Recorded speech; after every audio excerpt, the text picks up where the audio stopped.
Hey guys, welcome back to another vlog. Hope you guys absolutely fine. तो भाई ये खड़ी है अपनी बाइक यहाँ पे धूप में। जब मैंने अभी इसकी रिसेंटली सर्विस करवाई थी तब मैंने इसके बैरिंग्स मैंने चेंज करवाए थे, क्योंकि कंपनी वालों ने खुद ने कहा था कि इसके बैरिंग्स चेंज करने पड़ेंगे आगे वाले, and as it is same like ये पीछे वाले। तो मैंने दोनों चेंज करवाए थे और उसके बाद में मुझे मालूम पड़ता है कि 20 दिन भी नहीं हुए मुझे सर्विस करवाए पे कम्प्लीटली, और इसकी हालत कुछ ऐसी हो रखी है कि ये अलग तरीके से रिएक्ट कर रही है बाइक। समझ नहीं आ रहा मुझे क्या हो रहा है, मुझे कॉन्फिडेंस नहीं आ रहा है इसको चलाने में बिल्कुल भी। ये जो यहाँ पे भी इसमें इतनी ज़्यादा गंदी डस्ट लगी हुई है ना, उन्होंने इतनी ग्रीस डाल दी है इसके अंदर कि ये पूरा गंदा हो रखा है यहाँ से। देखो, आई डोंट नो कि क्या चल रहा है क्या नहीं चल रहा है रॉयल एनफील्ड वालों के साथ में। भाई इन लोगों ने मतलब मेरी पूरी बाइक की ऐसी की तीन तैसी करके छोड़ दी भाई। मेरे को बहुत गुस्सा आ रहा है हाल फिलहाल में। तो शोकर के लिए मैंने कहा था, तो शोकर के अंदर भी उन्होंने ऑयल ग्रेसिंग वगैरह कुछ करी थी, but that was not working properly right now.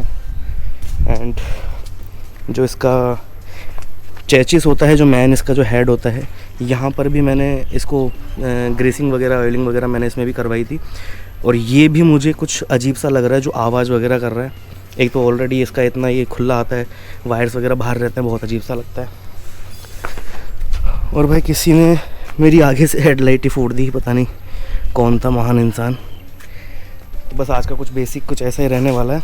And major भाई जो इसका ब्रेक है ना, वो मुझे बिल्कुल भी समझ नहीं आ रहा है। फ्रंट वाला इसके जो ब्रेक शू थे वो शायद घिस चुके हैं, ऐसा मुझे लग रहा है। लेकिन जो इनफील्ड वालों ने मुझे बताया, अभी 20 या 25 दिन हुआ है समथिंग, जब मैं सर्विस के लिए इसको लेके गया था, तब भाई ये बंदे कुछ इस तरीके के हैं कि मतलब ब्रेक शू चेंज करने हैं, बट वो कह रहा है भाई पूरा का पूरा वो जो पार्ट है ना वहाँ पे लगा हुआ वाइब्रे का, वो पूरा ही चेंज करना पड़ेगा। मतलब उसमें कोई प्रॉब्लम नहीं है, मैंने बाहर भी 2-4 मैकेनिक से मैंने पूछा, उसमें कोई प्रॉब्लम नहीं है, बस चेंज करना पड़ेगा। एंड सेम प्रॉब्लम अभी रिसेंटली कुछ 6 महीने पहले इसमें आई थी। मतलब इसमें नहीं, जो इसका जो वायर आता है ना, ये जो वायर आता है, ये मेरा पूरा का पूरा टूट चुका था, कट चुका था ये। तो अब आगे वाला फ्रंट ब्रेक जो है वो ऑयल बेस्ड है, तो वो लग नहीं रहा था। तब मेरे को चेंज सिर्फ वही करवाना था, और इन लोगों ने ये मेरा पूरा पार्ट नया चेंज कर दिया मुझसे बिना पूछे, जबकि मेरा ओरिजिनल जो पार्ट था बिल्कुल जेन्युइन था और वर्किंग में था, बट बिना पूछे मेरे को इन्होंने चेंज कर दिया। और ये मैं वीडियो रॉयल एनफील्ड को टैग करने वाला हूँ। उस टाइम मैंने वीडियो नहीं बनाई थी क्योंकि मैं थोड़ा जल्दी में था, रात का टाइम हो गया, डिलीवरी जब मैंने ली थी गाड़ी की, तो इस चक्कर में मैंने वीडियो नहीं बनाई थी। बहुत भाई लूटने के बहुत साधन बना रखे हैं सिर्फ रॉयल एनफील्ड ने, बाकी अदर जगह पर मुझे ऐसा नहीं लगा सर्विसिंग में। ओनली कंपनी सर्विस के अंदर ये ऐसी हरकतें करते हैं। जितने शोरूम हैं जयपुर के अंदर, जितने सर्विस सेंटर हैं, जितने भी सर्विस सेंटर हैं, उनमें मैंने सब में सर्विस करवा ली और सबकी कंडीशन सेम है। कोई भी ऐसा नहीं है जो मतलब तुम्हारी बाइक की प्रॉपर्ली केयर करेगा तो ध्यान रखेगा। मतलब यार पेमेंट हम दे रहे हैं यार, तो तुम ज़्यादा ले लो, लेकिन यार जो ओरिजिनल पार्ट डलने वाला है वही डालो, जो नहीं है अननेसेसरी चीज़ें उनको चेंज मत करो। बट नहीं, ऐसा नहीं हो रहा है। और इसका एक और चीज़ दिखाता हूँ मैं, इसकी ये जो किक है, ये भाई मेरा नीचे तो जा रहा है बट ये अब ऊपर नहीं आ रहा है। जो इसकी स्प्रिंग है उसका काम होना आज है, तो ये पूरा जो RHS है ये पूरा ओपन होगा। देन इसके अंदर कुछ स्प्रिंग वगैरह कुछ लगती है। पार्ट बहुत छोटा है, पार्ट की कॉस्ट अराउंड कुछ 150-200 रुपये के आसपास है, बट जो सर्विस का जो उसका लेबर चार्ज है वो बहुत महंगा पड़ने वाला है मेरे को। मतलब वो एक पार्ट लगवाने के लिए 1200-1500 का खर्चा होने वाला है आज। ये मैंने किक निकाला, ये मैंने किक में लगा, ये किक लगाया मैंने। अब देखो ये नीचे ही है, इसको ऊपर करने के लिए ये करना पड़ रहा है। जो कॉन्फिडेंस आना चाहिए ना भाई, वो कॉन्फिडेंस बिल्कुल भी नहीं आ रहा है इसको चलाने में।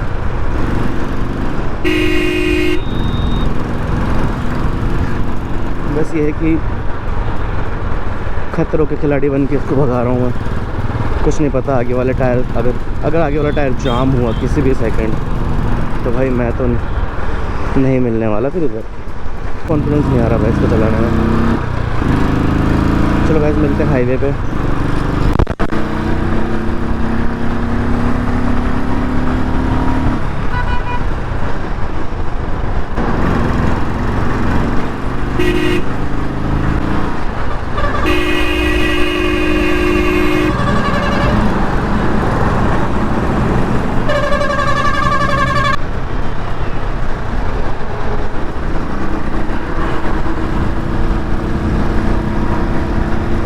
पहुंचते हैं भाई जल्दी जल्दी। टाइम हो चुका है 12:55, 11 बजे मेरे को पहुंचना था। आई एम ऑलरेडी लेट और इसको भगा रहा हूँ भाई मैं। मेरा भगाने का मन नहीं है बट भगा रहा हूँ मैं फिर भी, लेट होने की वजह से। फटी इतनी पड़ी है कि कुछ भी हो सकता है, आगे वाला जाम हो जाएगा टायर, तो फिर बैंड किसका बजेगा? मेरा, ऑब्वियसली मेरा बैंड बजेगा गाइस। और ये क्रॉस हो गई। पहले ये 2 वे लाइन हुआ करती थी यहाँ पे, लेकिन अब ये 4 लाइन कर दिया इन लोगों ने। इसको बड़ा हाईवे बना दिया भाई। जयपुर बहुत डेवलपमेंट में आगे चल रहा है अभी, चालान में भी आगे चल रहा है। ऐसी जगह पे भाई बाइक और कार दोनों चलाने में मज़ा आता है। सो गाइस यहाँ पे पहुँच तो चुके हैं। अपन अपनी बाइक को वहाँ पे भाई लगा दिया है और अभी चल रहा है लंच टाइम। भाई जो एस्टिमेट दिया है बिल्कुल छोटी छोटी चीज़ों का, वो एस्टिमेट आ गया ओवरऑल 4,500 रुपये का। फाड़ दी भाई इन लोगों ने, मतलब इतना तो नहीं आना चाहिए था। एक 35 रुपये की स्प्रिंग डलती है किक की, जो किक जो नीचे लटक जाता है ना, तो उसमें एक 35 रुपये की स्प्रिंग डलती है, सिर्फ 35-50 रुपये की स्प्रिंग। उसको लगाने के 1800 रुपये का चार्जेस है भाई। सोचो आदमी को कैसे डाइजेस्ट होगा ये कि उस एक पार्ट को लगाने के 1800 रुपये लग रहे हैं, जो कि 35-50 रुपये का है। लेबर उसकी 600 रुपये बता दी इन्होंने, 1000 रुपये का ऑयल बता दिया। मैंने रैपिडो कर लिए बुक, कल वापस आना पड़ेगा भाई। पूरा 1 दिन का टाइम लिया है गाड़ी को ठीक करने के लिए। तो रैपिडो वाले भैया आने वाले हैं कुछ देर में। दैन फिर यहाँ से सीधा घर के लिए ही बुक किया मैंने अभी। फिर चलते हैं भाई जिम वगैरह।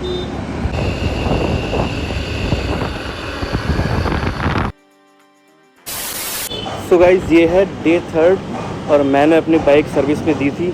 अभी मैंने वापस से रैपिडो बुक किया है और मैं रैपिडो से वापस सर्विस सेंटर जा रहा हूँ। आज 2 दिन हो गए, 2 दिन के बाद देखते हैं कैसी क्या कंडीशन है अपनी। फाइनली गाइस पहुँच चुके हैं यहाँ पे royal Enfield Jaipur bike company. बहुत गर्मी हो रही है भाई। अंदर जाते हैं, अपनी गाड़ी उठाते हैं, देखते हैं क्या क्या काम हुआ है उसमें। बताता हूँ मैं अभी आपको सब कुछ, अपडेट देता हूँ मैं कितना लूटते हैं ये लोग। Here is my bike guys। इन्होंने वॉश नहीं करी है, वॉश करवाता हूँ अभी। देखो डंडे करने पड़ते हैं लोग, सालों के सब जगह काम करते हैं। इसने लेफ़्ट हैंड ग्रिप चेंज कर दी, भाई साहब राइट हैंड भी कर ही देते, क्या ही बिगड़ रहा था इसका। भाई गाड़ी का काम तो वेल एंड गुड हो गया, बाकी 1-2 चीज़ें नहीं हुई हैं अभी भी।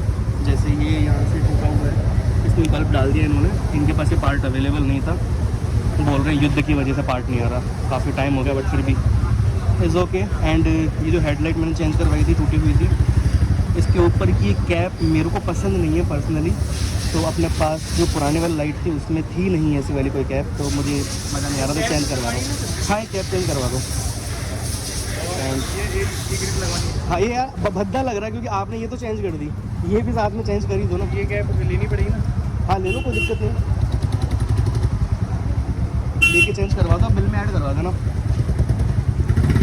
और अपनी जो ये किक थी, इसके जो स्प्रिंग खराब थी, सबसे महंगा खर्चा तो भाई इसी का था, 1800 रुपये। मतलब ये नीचे जा रही थी, ऊपर नहीं आ रही थी। अब ये वापस जैसे ऊपर आ रही है ना वैसे, तो मैं सबसे महंगा कॉस्ट मेरे को इसी का पड़ा। इसकी वजह से मेरे को यहाँ आना पड़ा, क्योंकि इसमें क्या है, ये पूरा RHS साइड पूरा ओपन होता है। जैसे अभी भी ग्रीसिंग वगैरह लगी हुई है यहाँ पे, तो ये पूरा ओपन होता है। उसके बाद में इसकी नई सील लगती है, सारी चीज़ें जो भी पार्ट होते हैं इसके अंदर के वो सब नए डलते हैं। स्प्रिंग जो आती है वो 35-40 रुपये की आती है कुछ, बट बाकी चीज़ें बहुत कॉस्टली पड़ती है। और तो क्या था इसमें, हाँ आगे के जो बेरिंग थे वो भी चेंज हो गए, ब्रेक पैड चेंज हो गए। ब्रेक बहुत ज़्यादा टाइट लग रहा है मुझे, पता नहीं क्यों। नए ब्रेक पैड डाले इन्होंने, ये दिख रहा है ना ब्राउन कलर का, यही वाला है, बट ये बहुत ज़्यादा टाइट चल रही है। ये पूछता हूँ मैं भी इनसे क्या प्रॉब्लम है। छोटी मोटी चीज़ें भाई उन्होंने बढ़िया पर्ची फाड़ी है मेरी 4000 रुपये की। बाकी तो गुड है। इसको वॉश भी करवाऊँगा, अभी इन लोगों ने वॉश नहीं करी। तो टैग करूँगा इस वाली वीडियो को, तो भाई मैं टैग करूँगा, रॉयल एनफील्ड के पास जाएगी ये वीडियो। उनको पता लगना चाहिए कि अगर 6 साल पुरानी कोई गाड़ी है उसकी तुम किस तरीके से केयर करते हो। ये लोग गाइस अपना बिल हो चुका है और कितने का फटका लगा, जान पहचान होने के बाद में, डिस्काउंट काटने के बाद में भी 3676। अब ये क्या भद्दी लग रही थी मेरे को, अभी वापस नई ग्रिप हो गई, ये भी नई ग्रिप हो गई। इन्होंने क्या किया, एक ग्रिप चेंज कर दी और ये चेंज कर दिया, एंड ये चेंज नहीं करा, जबकि मेरे को ये चेंज करवाना नहीं था, बट फिर भी इन्होंने कर दिया। लेकिन भद्दी लग रही थी, इस वजह से मेरे को ये भी करवाना पड़ा। और कैप मैंने एज़ ऑलवेज हटा दी। भाई 6-7 साल से अगर मैं से इनका बाइक चला रहा हूँ तो भाई मेरे को उसकी विदाउट कैप में मेरे को उसकी लुक नहीं चाहिए। तो गाइस बाइक तो अपने को मिल चुकी थी, जस्ट अभी यहीं से बाहर निकला हूँ मैं। और पॉलिश भी कर दी इन लोगों ने, वॉश भी कर दी। ये वाली चीज़ तो चलो उन्होंने कर दी, लेकिन भाई उसमें देखो टाइम कितना लग गया, ऑलमोस्ट 1.5 घंटे से ऊपर का टाइम लग चुका है।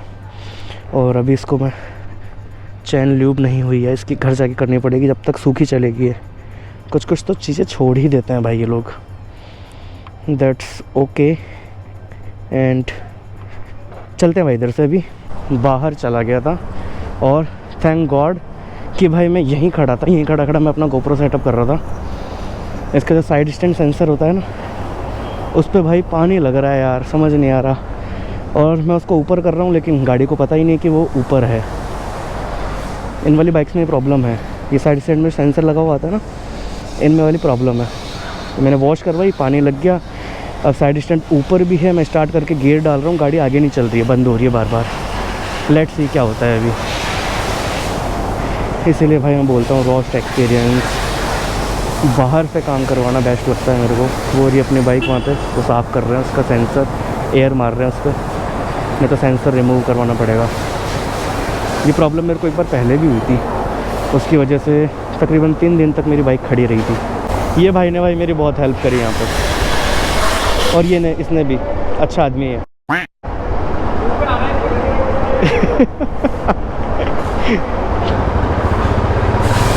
ये भाई नहीं होते तो काम नहीं होता मेरा।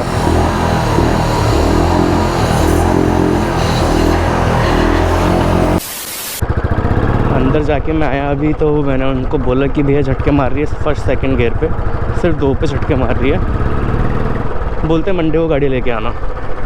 भैन तो झटके अभी मार रही है, मंडे को क्या लेके आऊँगा इसको मैं। एनीवेज एक और बात मैं आपके साथ में शेयर करता हूँ। लाइक जो इसका आगे का जो बेब्रे का जो ये आता है ना, किधर गया, ये पूरा किट आता है आगे, मतलब जिसमें फ्रंट वाले डिस्क पैड डलते हैं। जब मैंने 20 दिन पहले इन लोगों को बाइक दी थी अपनी, तब इन लोगों ने ये कहा था कि ये पूरा पार्ट ही चेंज होगा। मतलब कोई सेंस नहीं है इस बात का, बट ये पूरा पार्ट चेंज होगा, ये वाला जो नीचे लगा हुआ है जिसमें डिस्क के जो पैड डलते हैं वो, जिससे वर्क करता है। तो मैंने कहा कि भाई ब्रेक पैड चेंज करने हैं, तो बोलते हैं ब्रेक पैड इसके बिना चेंज नहीं होंगे, आपको ये पूरा ही चेंज करवाना पड़ेगा जब ही हम ब्रेक चेंज करेंगे, अदरवाइज़ हम चेंज नहीं करेंगे। तो मैंने पिछली बार मैंने मना कर दिया इन लोगों को कि ठीक है यार मत करो, आप एक काम करो, रहने दो, विदाउट ब्रेक पैड गाड़ी छोड़ दो मेरी। एंड अभी जब मैं यहाँ पे आया हूँ 20-25 दिन बाद दोबारा, तब मैंने ब्रेक पैड डलवाए हैं और ब्रेक पैड लग भी गए। मतलब जो इन लोगों की स्कीम होती है बार बार अपने पार्ट सेल करने वाला, जो इनका सिस्टम है, ये वो करते हैं। क्योंकि लास्ट टाइम मैं 2025 में भी मैंने यहाँ सर्विस करवाई थी, तब भी मैं इसका शिकार हो गया था भाई, क्योंकि मैं कुछ कर नहीं सकता था, मैं हेल्पलेस था उस टाइम पे। बिना पूछे मेरे को उन्होंने ये वाला पूरा पार्ट चेंज कर दिया, जबकि ये चेंज नहीं करना था, सिर्फ एक वायर चेंज करना था। तो इसके मेरे से उन्होंने 2800 रुपये कुछ और 300-400 रुपये की लेबर उन्होंने की, 3,000 रुपये के आसपास उन लोगों ने मेरे से फालतू चार्ज किया। तो इस वजह से मैं ये वीडियो बना रहा हूँ। सर्विस तो मैंने इतनी बार करवाई है, बट मैंने जानबूझ के मैंने इन सब का कुछ भी बताया नहीं मैंने इन सब चीज़ों के बारे में। मैंने कहा चलो छोड़ो यार क्या बोलते हैं। लेकिन अब ये चीज़ें day by day regularly he hit करती जा रही हैं, बार बार प्रॉब्लम क्रिएट कर रही हैं। इसलिए मैं ये चीज़ें आज शेयर कर रहा हूँ और ये प्रॉपरली व्लॉग में डालने वाला हूँ भाई। रॉयल एनफील्ड इंडिया को टैग करके कोई भी अगर देखे तो वो ईजीली समझ पाए क्या प्रॉब्लम हो रही है इनफील्ड से। अगर कोई भी देखे क्या स्कैम चल रहा है क्या नहीं चल रहा है, तो इन लोगों की दादागिरी मान लो, काइंड ऑफ, या इन लोगों का पैसे लूटने का सिस्टम मान लो, बढ़ता जा रहा है भाई। इवन उन लोगों के साथ में जो इनके रेगुलर कस्टमर्स हैं, उन लोगों के साथ में भी ऐसा स्कैम करते हैं। अब लोगों को क्या नॉलेज होती नहीं है बाइक की कि क्या चल रहा है क्या नहीं चल रहा है बाइक के अंदर। अब भाई मेरे को पूरा पता है, मैं जानता हूँ ये वाला पार्ट चेंज नहीं होना था। हाँ भाई तो घुसना इसमें, मेरे को पता था कि भाई ये वाला पार्ट चेंज नहीं होना है, लेकिन इन्होंने ज़बरदस्ती चेंज किया। अब लाइक मैं बताता हूँ कि ये जो पार्ट है ये भी चेंज नहीं होना था, ये भी इन्होंने ज़बरदस्ती चेंज किया, जबकि मैंने लीवर के लिए कहा था खाली, ओनली आई वांट लीवर, क्योंकि वो गंदा लग रहा था मेरे को, उसका कलर निकल गया था। तो उन्होंने ये भी चेंज कर दिया, इसकी वजह से मेरे को ये भी चेंज करवाना पड़ा। मतलब देख रहे हो इनका क्या स्कैम है, इसको चेंज नहीं किया, ये बिना पूछे चेंज कर दिया। भाई साहब ने दबा दी पूरी गाड़ी, सेंटर में चलाएंगे भाई साहब। साइड में चला ले भाई नवाब। ऐसे लोगों की वजह से एक्सीडेंट्स होते हैं हाईवे पे गाइस। अच्छी खासी स्पीड में था मैं, 80-90, और वो सेंटर में गाड़ी चला रहा है। उसका ये भी नहीं पता इधर जाएगा, इंडिकेटर उसने उधर का दिया हुआ है।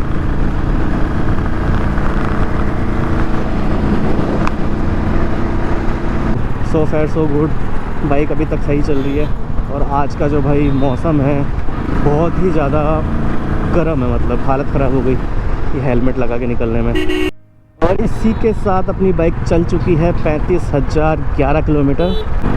व्लॉग को करते हैं भाई यहीं पे समाप्त। मिलते हैं आपसे अगले व्लॉग में। मैंने बेसिकली ये इन्फॉर्मेशनल वीडियो बनाई थी जिससे कि पता लग सके भाई क्या चल रहा है क्या नहीं चल रहा है। बहुत से लोग हैं बेचारे इन सब चीज़ों का शिकार हैं अभी हाल फिलहाल नाउडेज, बट कौन बात करेगा इन सब चीज़ों के लिए, कोई बात ही नहीं कर रहा है। और मैं भाई पिछले 1.5-2 साल से प्रॉब्लम में हूँ कि रॉयल एनफील्ड ने ये किया, बट मैंने व्लॉग ही नहीं बनाया। एक तो मैं व्लॉग कभी बनाता हूँ कभी नहीं बना रहा हूँ, तो ये भी चल रहा था। लेकिन अभी मैं वापस जब मैंने व्लॉग बनाया तो मैंने कहा अब तो दिखाना पड़ेगा भाई।